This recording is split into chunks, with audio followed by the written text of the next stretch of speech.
Meus irmãos, vamos abrir a palavra do Senhor em Lucas, capítulo de número 10. Lucas, capítulo 10.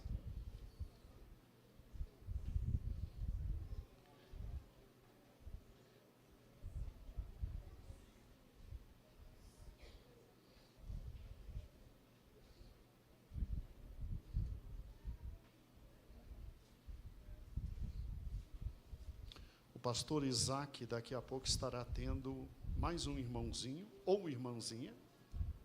É irmão. Glória a Deus.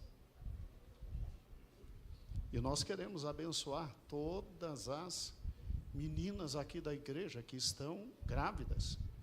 O Senhor vos dê a alegria de, tendo o primeiro, já vem o segundo. Nós abençoamos vocês, viu? Louvado seja o nome do Senhor. E as meninas que estão enrolando, querendo passar a perna, não querendo me dar crianças nessa igreja, Senhor, abre a matre. Manda já 3, 4 de uma vez, glória a Deus. E olha que quando eu falo a coisa acontece, hein? Tá? Vá providenciar rapidamente seu filhinho, glória a Deus. Senhor, enche essa igreja de menino, glória a Deus. Meus amores, Lucas capítulo 10. Lucas capítulo 10. Eu quero compartilhar com vocês a partir do versículo 38. Hoje nós vamos trabalhar com 3 textos da palavra do Senhor. 3 textos preciosíssimos. E que tratam sobre essa mulher chamada Maria. Da última vez que estivemos com os irmãos, trazendo a mensagem, nós trabalhamos com Maria, mãe de Jesus. Todas as dificuldades, pequenos problemas, grandes problemas, que Maria teve, mas reteve toda a bênção do Senhor. E que casal extraordinário, né? E hoje eu quero conversar sobre uma segunda Maria. São muitas Marias que passaram pela vida de Cristo, todas absolutamente impactadas pelo Senhor, né?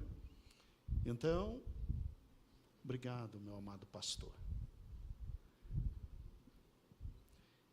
Em Lucas capítulo 10, versículo 38, diz assim: E aconteceu que, indo eles de caminho, entrou numa aldeia, e certa mulher, por nome Marta, o recebeu em sua casa. E esta tinha uma irmã chamada Maria, a qual, assentando-se também aos pés de Jesus, ouvia a sua palavra. Marta, porém, andava distraída em muitos serviços, e aproximando-se disse: Senhor, não te importas que minha irmã me deixe servir só? Dize, pois, que me ajude. E respondendo Jesus disse: Marta, Marta, estás ansiosa e afadigada com muitas coisas, mas uma só te é necessária. E Maria escolheu a boa parte, a qual não lhe será tirada. Glória a Deus. O segundo texto, ele está exatamente em João capítulo 11. João capítulo 11, vamos para ele.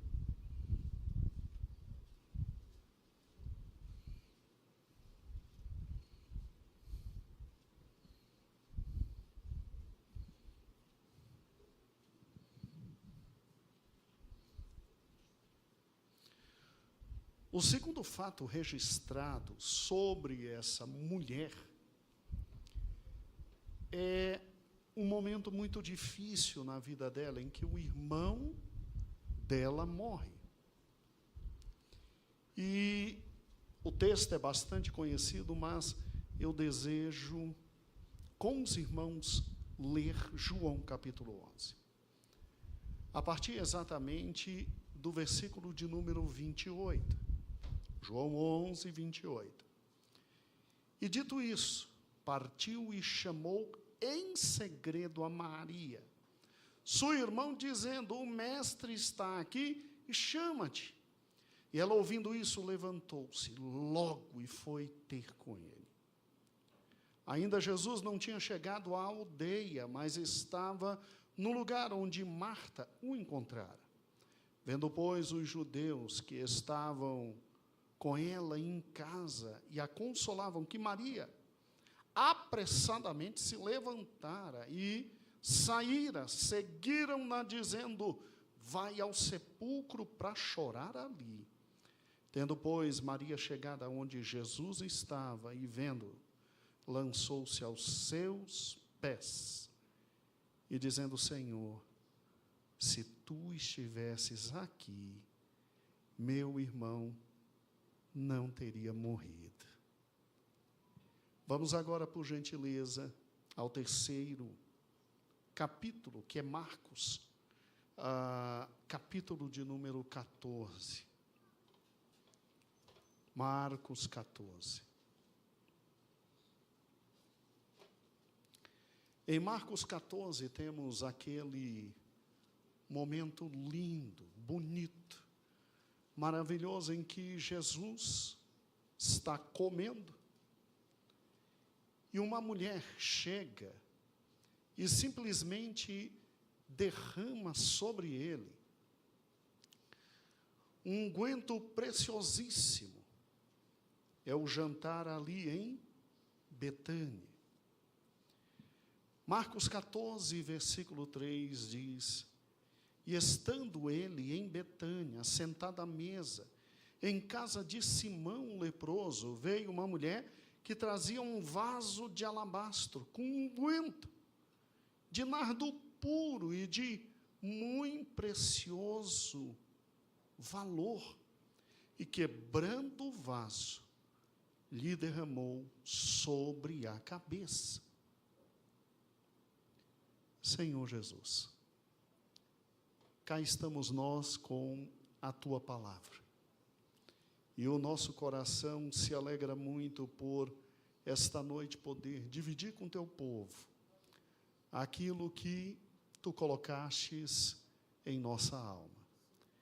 Então, Senhor, dirige-nos para que o teu povo seja devidamente alimentado e fortificado. Senhor, tenha uma semana na tua presença, cheia do teu Espírito e da tua graça.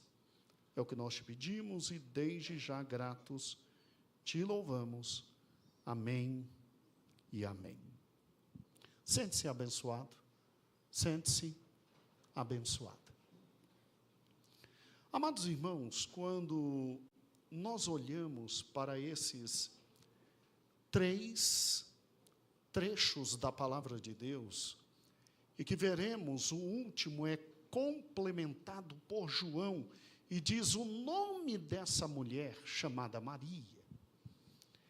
É interessante notar que aqui está, talvez, a segunda Maria na vida de nosso Senhor e Salvador Jesus Cristo, das várias existentes. A gente conversou um pouquinho, há 2 domingos atrás, sobre a mãe de Jesus, sobre o fato de, mesmo não se tendo a genealogia dela, pai e mãe, a gente saber que foram personagens que cuidaram muito bem daquela menina, a ponto dela estar à altura de gerar o próprio Filho de Deus. E que mesmo diante de toda a confusão e de todos os fatos absolutamente estranhos da vida dela, ela se entrega ao Altíssimo para que tudo aquilo que o Senhor Deus tinha já predeterminado na vida daquela mulher ocorresse. Hoje nós temos uma segunda mulher, também Maria, seu nome, irmã de Marta. Já temos uma informação um pouco maior do que as demais Marias. Irmã de Lázaro.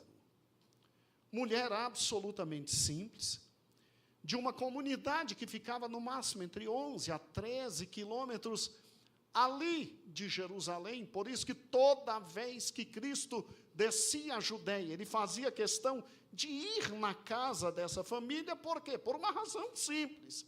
Era a família que tinha o coração de nosso Senhor Jesus Cristo. Era gente que tinha um apego muito grande ao Senhor. Era gente que compartilhava vida com o próprio Senhor. E é aquele tipo de gente que Jesus queria estar perto. E que tinha condições de receber Jesus. Porque onde Jesus estava, 12 marmanjos, no mínimo, estavam acompanhando. Né? Não tinha dessa. Entrou Jesus numa casa, entrava Pedro, entrava Tiago, entrava João, entrava Mateus. E aí vai. Entendeu? Até na época, o querido traidor, que ainda não tinha se manifestado. Então, era simplesmente uma casa com 3 irmãos, e desses 3 irmãos, uma amizade muito grande. A Bíblia diz que Jesus amava profundamente aquela casa, e Lázaro era seu amigo. A Bíblia não diz que tipo de conversa Cristo tinha com Lázaro. A Bíblia não discerne o tipo de, a quantidade de encontros e os fatos referentes, mas a Bíblia, de forma muito direta e objetiva, diz que Lázaro era amigo de Jesus. E nessa amizade você tem 2 irmãs. 2 irmãs. Marta. É interessante como esse nome é forte, né? Normalmente, mulheres que têm esse nome, ou no prenome, ou no agnome, ou no sobrenome, ou no pós-nome, seja onde for, são normalmente mulheres muito fortes. Mulheres obstinadas, trabalhadoras, dedicadas. É um nome que inspira realmente muita confiança. Gente com caráter e com uma personalidade muito forte. E não era diferente da Marta aqui. A comparação entre as duas, em todos os encontros que Cristo teve, é assim, drástica e fantástica. Mas eu não quero olhar para Marta, a menina forte, a mulher vigorosa, a dona da casa, a que dinamiza tudo, e a que tem o controle de tudo, e que faz tudo. Eu quero olhar para Maria.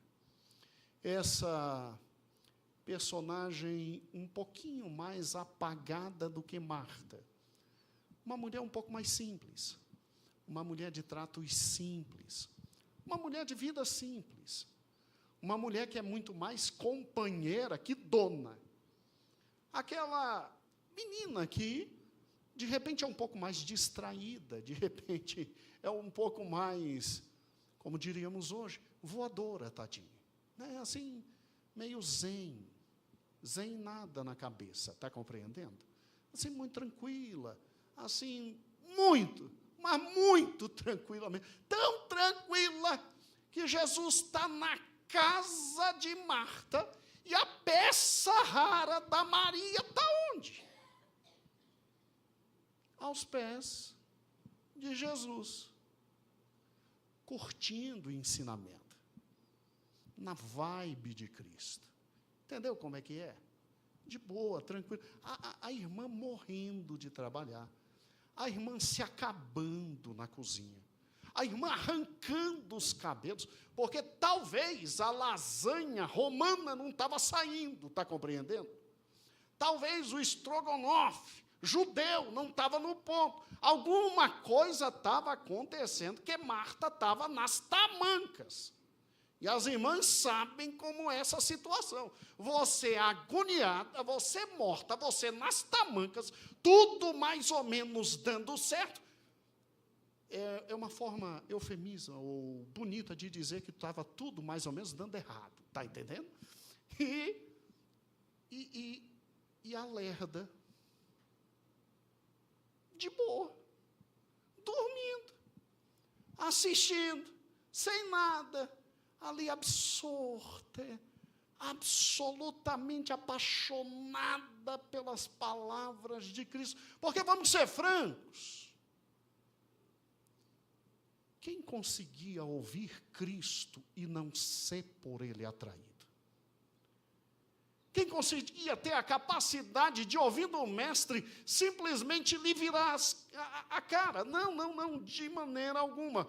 Ou você o amava, ou você o odiava, porque ele falava como ninguém. Ele discernia os fatos como ninguém. Ele ensinava como ninguém. Ele era aquele homem absolutamente inteligente, sensato, extraordinário, que sabia, entendia, como tecelão, fazendo um extraordinário tapete, ele fazia da palavra de Deus algo tão fantástico para quem o ouvia, que ninguém conseguia sair das palavras dele. Imagine alguém assim, com capacidade de vernáculo extraordinária, mas que consegue ir ao fundo do coração e retirar seu coração e trazer para ele, e de repente te devolver, e as palavras vão te inebriando, e você fica absolutamente perdido, não tem como sair de perto dele, porque ele tem as palavras de vida eterna. Era muito mais do que oratória, era muito mais do que retórica, era muito mais do que apresentação pessoal, era muito mais do que vigor intelectual, era muito mais do que análise profunda de todos os fatos. Era o Filho de Deus falando, e como é que a gente faz? Porque é impossível ele estar falando e eu pensando em comida, é possível ele estar falando e eu pensando em mesa, será que é possível? É impossível. Sim, essa era Maria, que sabendo que o mestre não passaria ali todas as vezes, sabendo que as diversas vezes que ele passou, obviamente, ele teria gastado, ou teria investido, um tempo maior com o irmão dela, porque afinal eram amigos, e agora ela tem a chance de estar aos pés dele, ouvindo o maior mestre de todos os tempos. Isso é único, isso é momento único. Ah, mas não tem panela que me tire daqui, não tem guisado que me retire da presença dele, e não tem carneiro para cozinhar que me faça sair daqui. Isso é Maria. E quando eu penso nisso, eu penso em algo formidável, porque a mulher, no tempo de Maria, ela não tinha essa chance.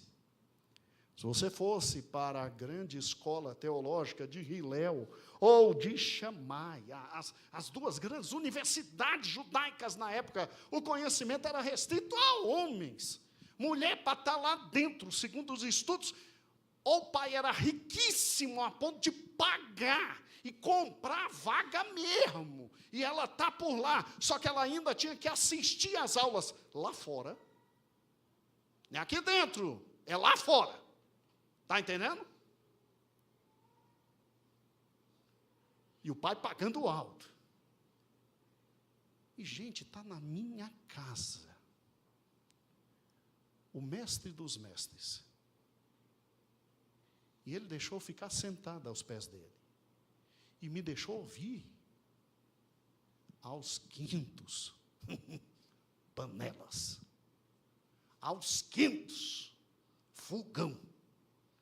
Daqui eu não saio, daqui ninguém me tira. O meu nome não é Maria. A coisa foi tão drástica, tão feia, tão terrível, que Marta chegou e disse: mestre, assim não dá. A posição da Maria está na cozinha comigo. Anda, faz algo e tira essa coisa daí. Aí Jesus faz o que nenhum mestre faria, que é a oportunidade de ensino para uma mulher. Ele diz: Marta, Marta. Quando um judeu diz assim: Marta, Marta, prepare-se, vem pancada. Marta, Marta, está tão ocupada, que era necessário uma única coisa na vida, só uma. E Maria está fazendo, ela escolheu a melhor parte. Termina um almoço, que daqui ela não sai. Daqui ninguém tira Maria. Quando eu penso sobre isso, eu penso que extraordinário foi o grande rei Jesus. Sabe por quê? Porque na época de Cristo, os grandes reis, como os filhos de Herodes,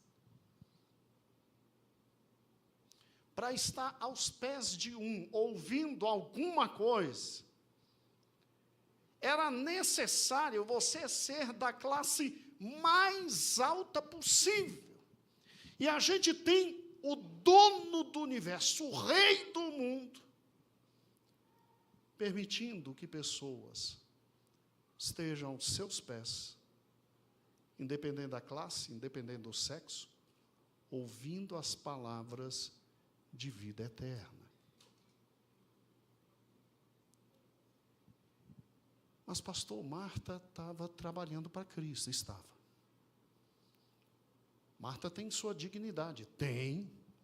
Tanto é que quem a repreendeu foi Cristo. Eu não repreendo nem a pau. Isso é problema de Cristo.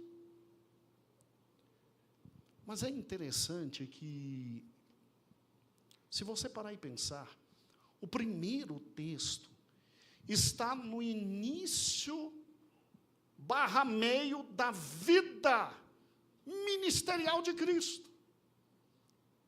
É como se Cristo estivesse dizendo a toda a humanidade: independente do que você tem que fazer,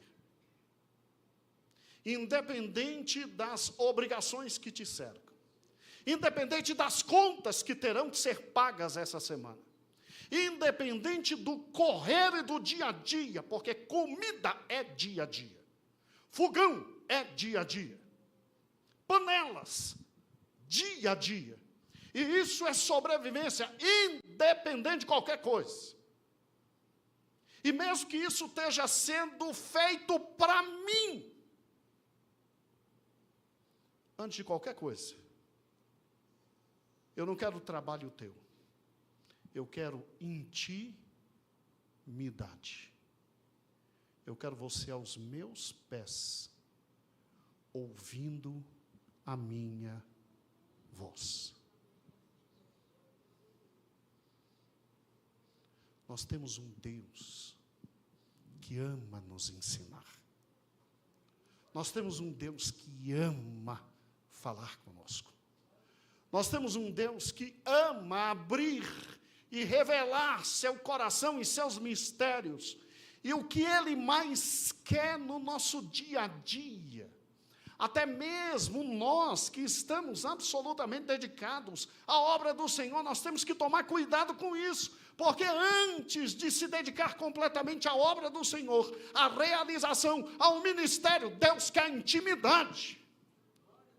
Deus quer canto com Ele. Deus quer conversa aos pés dEle. E isso me preocupa, sabe por quê? Porque a gente às vezes vem para um ensaio na terça-feira, sem ter aberto a palavra do Senhor, e sem ter lido nada, e sem ter orado. Às vezes a gente vem na quarta, e assim,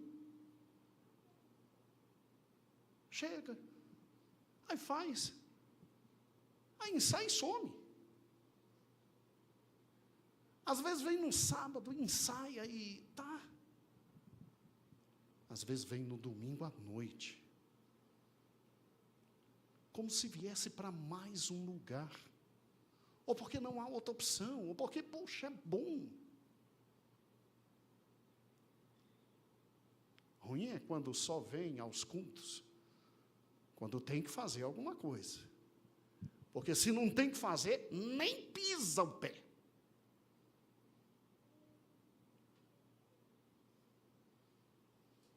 Escute, não estou mandando ninguém deixar de fazer a obra do Senhor. Eu estou te avisando.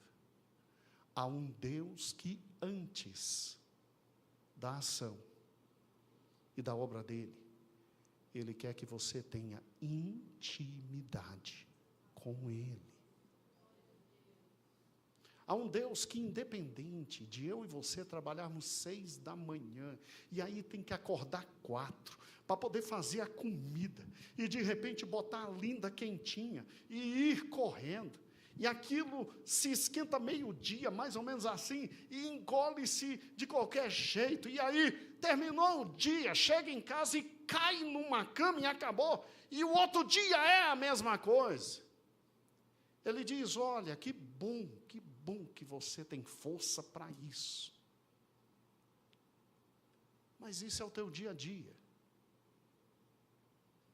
Será que eu tenho que te lembrar que eu sou Deus? E que eu não quero só práticas e só sua vida. Eu quero intimidade, eu quero conversar com você, eu quero você perto de mim, eu quero você aos meus pés, eu quero você me ouvindo, eu quero intimidade. Jesus não repreende Marta por ela estar simplesmente trabalhando para ele. Jesus só diz, amiga, o momento da intimidade é primeiro, depois as demais coisas. Eu tenho que te alimentar. Eu sou aquele que, por enquanto, você confia para fazer isso. Responda para mim, como é que está a tua intimidade com o Senhor? Qual o tempo aos pés dele, ouvindo a voz dele, orando e buscando a presença dele, se santificando para ele? Qual o tempo antes de realizar qualquer coisa para ele, que eu e você tiramos para estar com ele, por ele, para ouvir? Vamos. Há um Deus que quer descortinar diante de nós as suas maravilhas. Ele mesmo diz, acaso farei alguma coisa sem falar antes com meu servo? Ele quer nos anunciar coisas grandes e profundas que ainda não sabemos. Ele quer intimidade.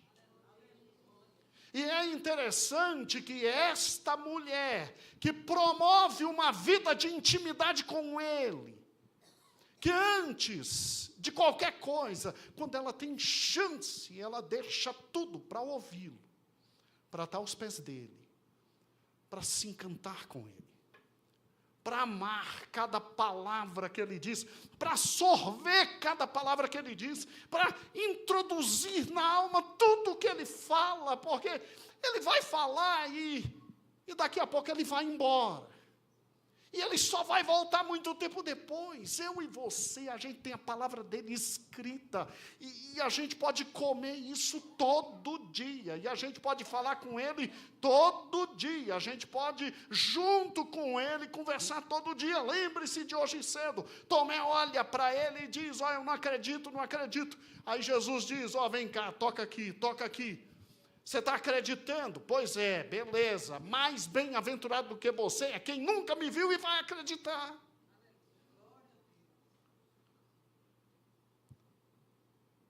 Quem é que tem mais a palavra de Deus? Tomé, que ouviu Jesus? Maria, que ouviu Jesus? Ou eu e você, que temos um registro do que ele disse? E que não precisamos, como Tomé e Maria, da presença física dele. Porque ele é Emanuel, ele é Deus conosco. A cada dia que o sol nascer, olhe para o sol e diga, eu te amo, meu Cristo. E dobre seus joelhos como nunca.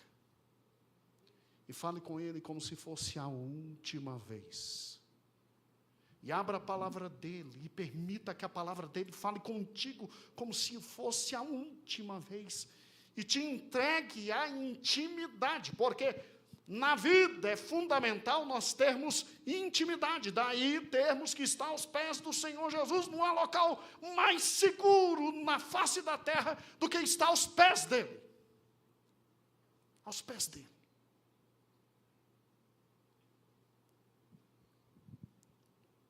Segundo fato dessa mulher. Vamos juntos, por gentileza, lá para João 11. Em João 11, quando você pega João 11, essa mulher está passando pelo momento mais difícil da vida dela. Ela perdeu o supridor da casa. Ela perdeu o homem da casa. Ela perdeu absolutamente a estrutura central de tudo que ela tem. Lázaro, o irmão dela, é aquele que supria as necessidades diárias. É aquele que trazia o pão para casa todo dia. Era aquele que cuidava e protegia cada uma delas. É aquele que evitava com que tanto Maria como Marta fossem abusadas, usadas, maltratadas.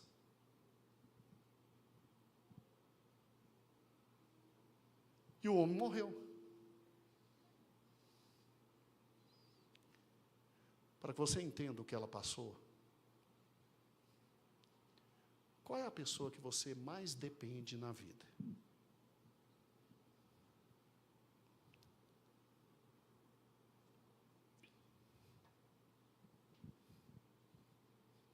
Quem é que, se hoje à noite Deus chamasse, você diria: estou arrebentado, ou estou arrebentada?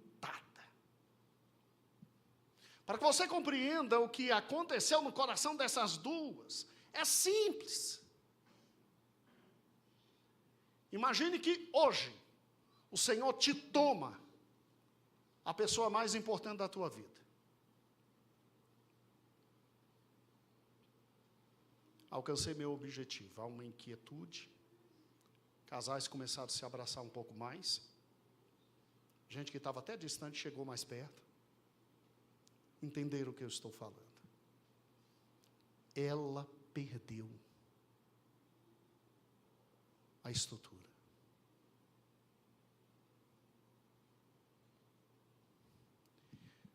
O texto diz que quando Jesus volta, encontra Marta. Rapaz, será que Marta está me ouvindo hoje no YouTube? Marta, se você está me ouvindo no YouTube, eu senti tua falta aqui. E está vermelha de vergonha agora. Marta, Marta, eu te amo. É tu e o Crisanto aqui. E a lourinha linda. Escute. Marta chega, encara Jesus, pois é, deu tudo errado. E a gente chamou o Senhor. Se o Senhor tivesse vindo, ele não tinha morrido. Jesus olha para Marta e diz: epa. Eu sou a ressurreição e a vida. Sim, eu sei, ele vai. Não é que ele vai ressuscitar no último dia. Tudo é possível ao que crê. Mas Marta é forte, Marta encara Cristo.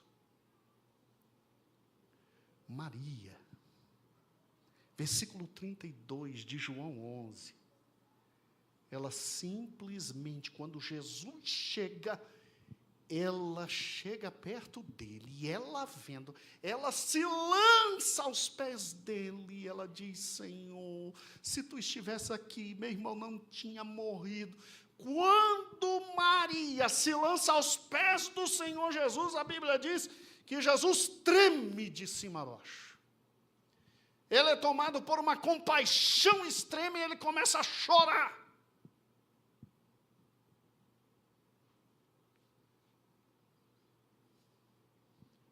Gente que tem vida, com profunda intimidade com o Mestre,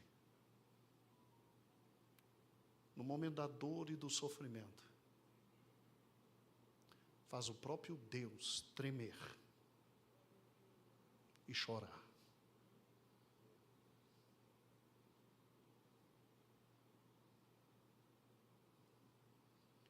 Pastor, mas eu nem tenho intimidade diária. Então eu estou lascado quando estiver na fria. Não, Deus é misericordioso. Deus ainda escolhe, esconde, escuta, e por misericórdia resolve. Mas quem tem intimidade, quem não pode ver o Senhor, e já fica aos pés dele, ouvindo a palavra dele, sorvendo, se encantando com ele, amando de todo o coração, se entregando a ele, e orando, e buscando, buscar-me-eis e me achareis, quando me buscar de todo o coração, quem tem intimidade com ele, no dia mau, pode se jogar aos pés dele, e pode ficar tranquilo, que se for necessário ressuscitar morto, Ele faz. Ele faz. Intimidade é tudo. Intimidade é tudo no meio de uma família, entre pais e filhos. Normalmente os filhos metem a mão pelos pés e fazem coisas absolutamente loucas, mas intimidade é que faz com que um pai olhe para um filho e para uma filha e diga: eu sou teu pai, vou te levantar. Uma mãe olhe para um filho e para uma filha e diga: eu sou tua mãe, eu vou te levantar. Porque escute, filhos que estão aqui, no dia mau, o teu amigão, que sempre te levou contra teu pai e a tua mãe, te deixa só, ainda rir da tua cara. Então, procura teu pai e a tua mãe, te reconcilia com ele. E ama e escuta teu pai e a tua mãe, antes que a tua morte chegue antes do tempo. Ouviu? Intimidade é tudo. Intimidade faz com que pais não matem filhos, filhos não matem pais. Intimidade entre um casal faz com que um ame o outro absolutamente de forma louca, inequívoca, inexplicável. Casal que tem intimidade, vida conjunta, amor. Dificilmente um marido olha para a esposa e a xinga.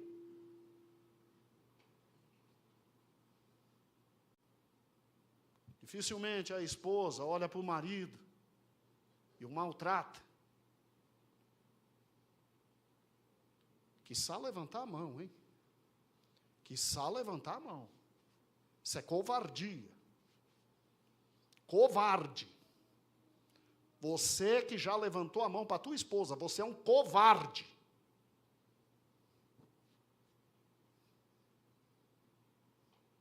Ouviu? Deus vai te chamar a atenção por isso. Fica tranquilo que um dia você vai responder perante o Senhor. E torce para o pai da menina não descobrir. E te arrepende, enquanto é tempo. Intimidade gera no lar vida, amor, companheirismo, graça, bondade. Intimidade gera a mulher lá do Salmo não estou louco, Eclesiastes piorou, é Provérbios 31. Ela faz o bem e ama o rapaz a vida inteira. E ele, tendo bem, se dá a ela e faz o que pode, o que não pode. E, meu Deus.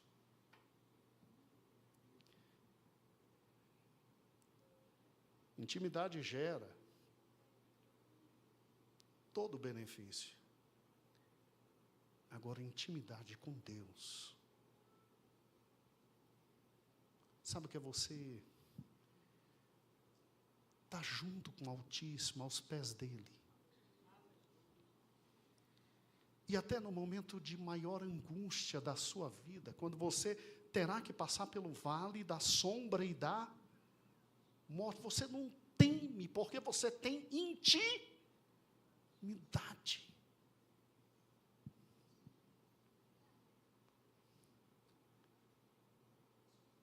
Intimidade faz o coração de Deus tremer. E o milagre que eu preciso acontecer. Por isso que não venha, mas não venha com onda, não vem querer tirar de um pentecostal a alegria de esperar um milagre. Meu amado irmão, que não acredita mais nos dons, que Deus te abençoe. Se você enterrou o Espírito Santo, junto com o último apóstolo João, sem problema, um pentecostal, quando olha para um texto como esse, ele diz, ele ressuscitou. E ele é o mesmo ontem, hoje, eternamente, e ele continua ressuscitando. E a gente, de forma simples, a gente sempre diz, ele vai ressuscitar, e ele ressuscita. Mas, pastor, quando a gente diz que ele ressuscita e não ressuscita, aí a gente diz, ele é soberano, ele sabe o momento de ressuscitar, mas eu não deixo de crer. Gente, não vem tirar de um pentecostal a vida. A vida. Porque nós somos um povo de vida.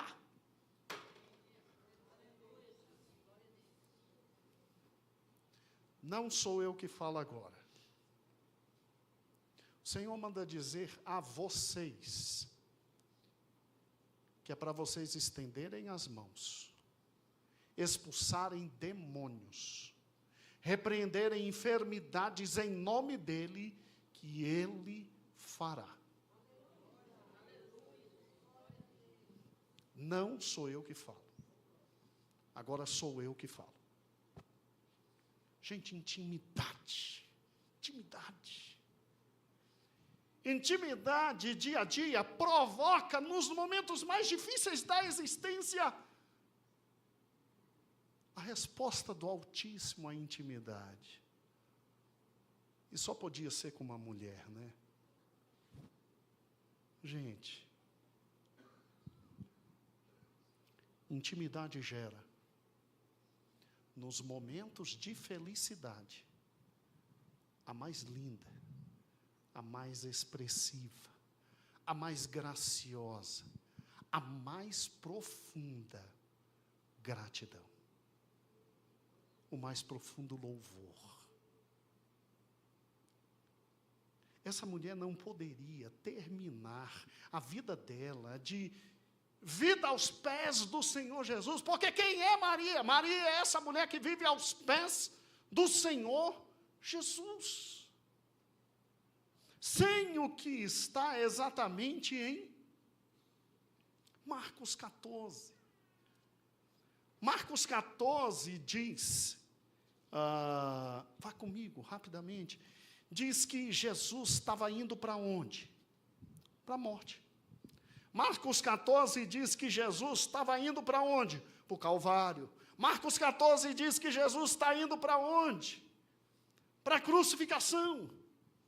Para os dias mais difíceis da vida dele. E ele, antes de ir para Jerusalém, ele resolve jantar em Betânia. Não na casa de Lázaro, na casa de um outro Senhor. Um dia conversaremos sobre ele, história muito bonita. Mas quem é que estava lá? No momento da alegria, da gratidão, da felicidade, do encontro. Jesus não deixa ninguém que é íntimo com ele fora de festa. Isso acontecerá nas bodas do Cordeiro. Isso acontecerá no milênio. Isso acontecerá na eternidade. Entendeu? E aí quem está lá? Está lá uma mulher, segundo Marcos. Uma mulher que ela simplesmente pega um vaso de alabastro com um unguento de nardo puro, muito caro, e quebra o vaso e derrama na cabeça de Jesus. Calma, que Maria não quebrou o vaso na cabeça de Jesus, não. Ela quebrou e derramou. Porque mulher nenhuma faria isso. Ela não tem motivo para estar com raiva de Cristo. Eu já vi pregações que ela ficou tão emocionada que pegou o vaso e pá, quebrou na cabeça do Senhor Jesus. E até eu mesmo disse, glória a Deus. Aí depois em casa eu fui pensar, uai, mas não é assim que a Bíblia diz. Mas estava tão gostosa a pregação. Escute, olha que interessante. A Bíblia diz que, versículo 5, aquele vaso valia 300 dinheiros, ou denários.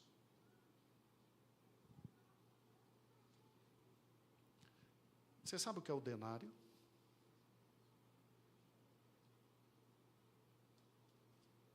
É o que um homem ganhava no final do dia, por ter trabalhado feito um cavalo, por ter sido explorado ao máximo, mas era o que ele ganhava no final daquele dia, que dava para comprar o pão de cada dia. Quando Jesus diz, Pai, dá-nos o pão de cada dia, ele não estava dizendo, que desça do céu a comida. Não, ele estava dizendo, dá para a peça rara que confia em mim, capacidade física de trabalhar e no final do dia ele ganhar o denário. É isso que ele falou. E olha que lindo. 300 denários são 300 dias de trabalho. Numa população pobre que tinha que pagar imposto, que era roubado, que era espoliado, que tinha ladrão para tudo que é lado, para você juntar um denário, João, e 300, João,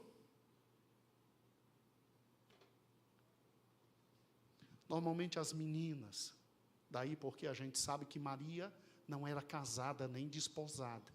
As meninas, elas iam desde que começava a trabalhar, juntando dinheiro, e aí elas compravam esse vasilhame caríssimo, e compravam muitas, porque eram pobres, gota a gota desse nardo puríssimo.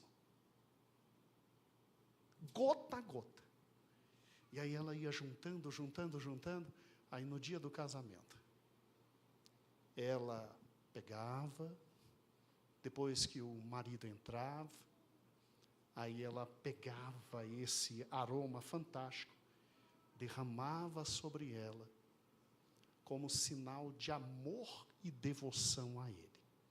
Como se dissesse, o que eu tenho de mais precioso é para ti. Era uma das cenas mais lindas do casamento judaico. E aí o rapaz, obviamente, com todo respeito, ia para o abraço. Com uma menina linda. E o melhor, cheirosa. Porque era de um frescor incomensurável. Lembrei-me agora de minha esposa. Voltando à palavra.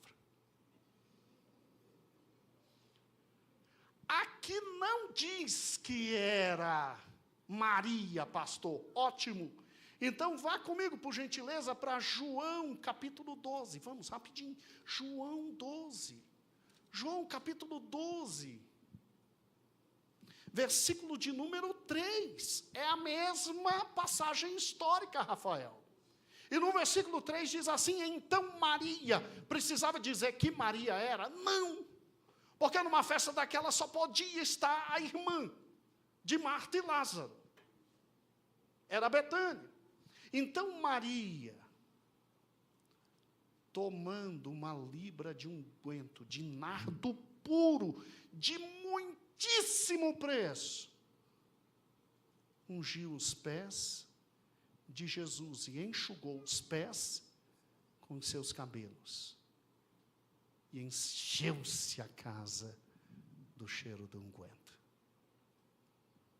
Juntando os dois textos, ela pega 500 ml do perfume mais caro na época no mundo.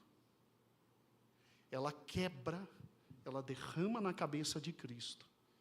E aquilo vai descendo. E quando chega nos pés, para não perder nada, ela faz o inconcebível, ela tira os seus cabelos. E ela enxuga os pés do mestre, para que nada se perdesse. É interessante que ela não derrama. É interessante que ela quebra. Já pensou nisso? Por que ela quebra? Porque ela estava dizendo, não vai ficar nada. É tudo para ele. É absolutamente tudo para ele. Eu não quero deixar uma gota aqui dentro. É tudo dele. Quem começa uma vida inteira de intimidade diária com o Senhor, aos pés dele, aprendendo. Nos momentos mais difíceis da sua vida, pode ir de novo aos pés dele, porque vai encontrar saída. E nos momentos mais felizes da existência, a gente termina aos pés dele, entregando tudo, entregando a alma, entregando a vida, entregando o ser, entregando a ele tudo. Gente, ela é uma mulher que não dá um pio, mas que tem a vida teológica mais completa do Novo Testamento. Da altura de Maria, mãe, ó, Maria, irmã de Lázaro.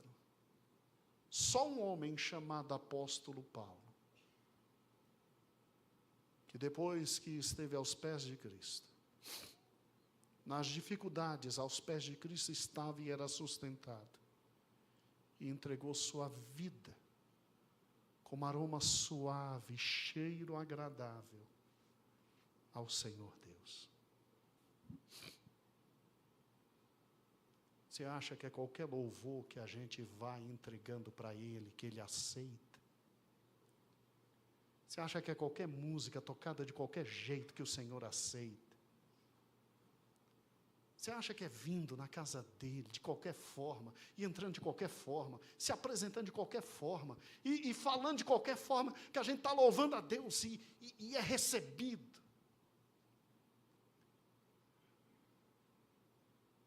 Qual o tempo de intimidade que nós temos aos pés dele?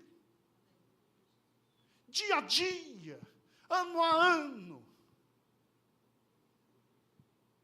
Qual o tempo de intimidade hora a hora? Minuto a minuto, segundo a segundo. Porque é gente que não sai dos pés dele, que no momento de maior dor pode aos pés dele estar. E fique tranquilo, se for necessário, ele abre os céus. Mas no momento da maior felicidade dele, da maior honra para ele, da maior graça dele,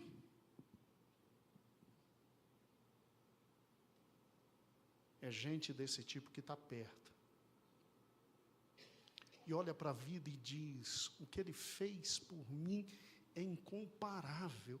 Eu vou pegar tudo que eu tenho de maravilhoso e derramar nele. E engrandecê-lo. E adorá-lo. E todo mundo criticou. Ah, mas isso aí, se desse para pobre... Jesus disse, ó, meu amigo, pobre você tem a vida inteira. A mim é agora. Tem coisa que se faz para Cristo, que é naquele momento. Depois não tem mais hora. E não há mais possibilidade.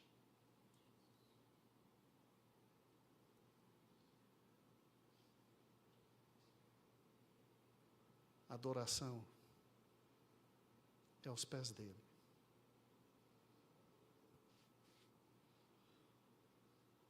Com devoção completa a ele. Com entrega de vida a ele.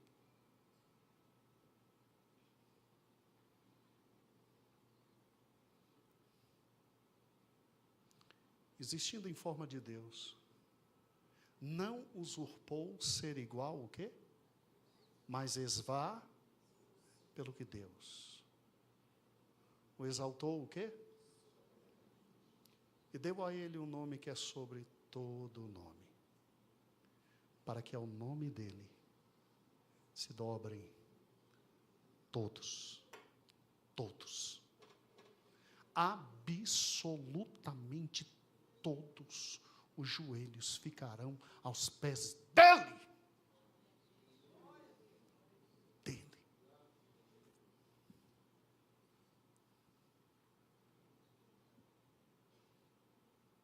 Que mulher enorme é Maria.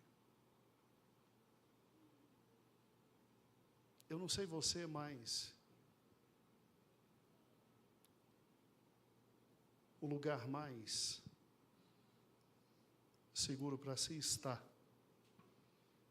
é literalmente aos pés do Senhor Jesus. Ouça essa canção. Feche seus olhos.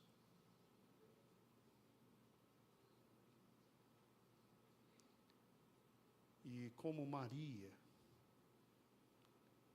esteja aos pés de nosso Senhor e Salvador Jesus Cristo. Senhor meu Deus, Tua palavra foi pregada, Tua palavra foi descortinada para o Teu povo. Só quem vive dia a dia, hora a hora, momento a momento, segundo após segundo, aos Teus pés, tem literalmente condições de, no momento mais difícil da vida, aos Teus pés estar. Mas também em dias de glorificação, aos Teus pés te adorar. Ajuda-nos a aprender com Maria e olhar para Ti como Rei, Senhor e Salvador de nossa vida. Amém.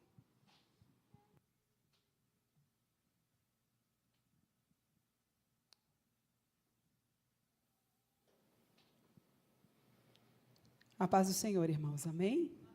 Glória a Deus.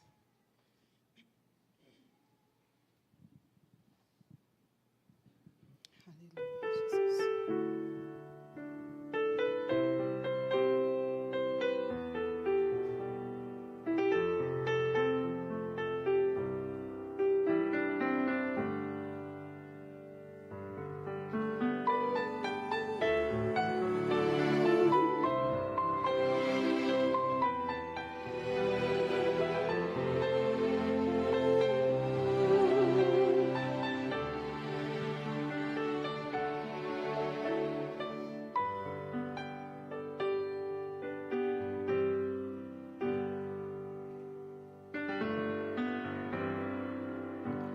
No mundo ainda existem belezas que alegram a vida e nos fazem sonhar.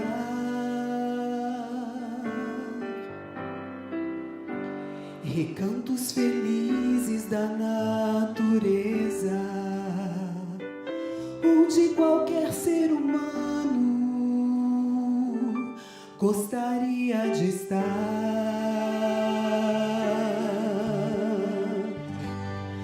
Mas de todos os lugares,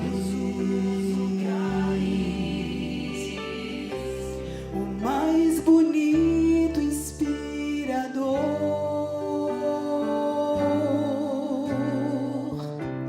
é onde fico em oração, junto aos pés do Salvador.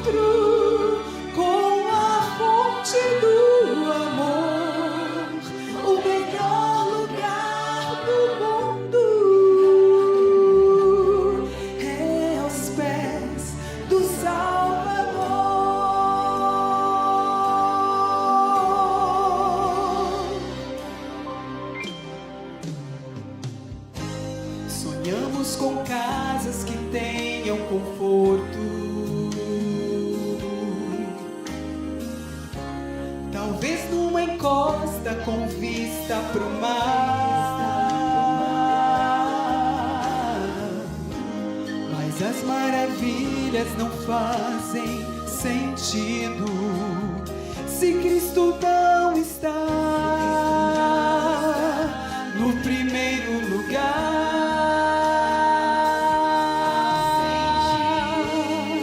Ao sentir a paz de Deus,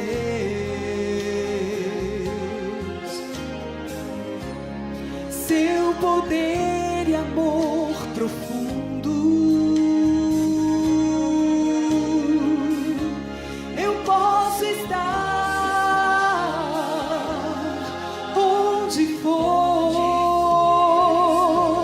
Estou feliz por me encontrar no melhor lugar do mundo.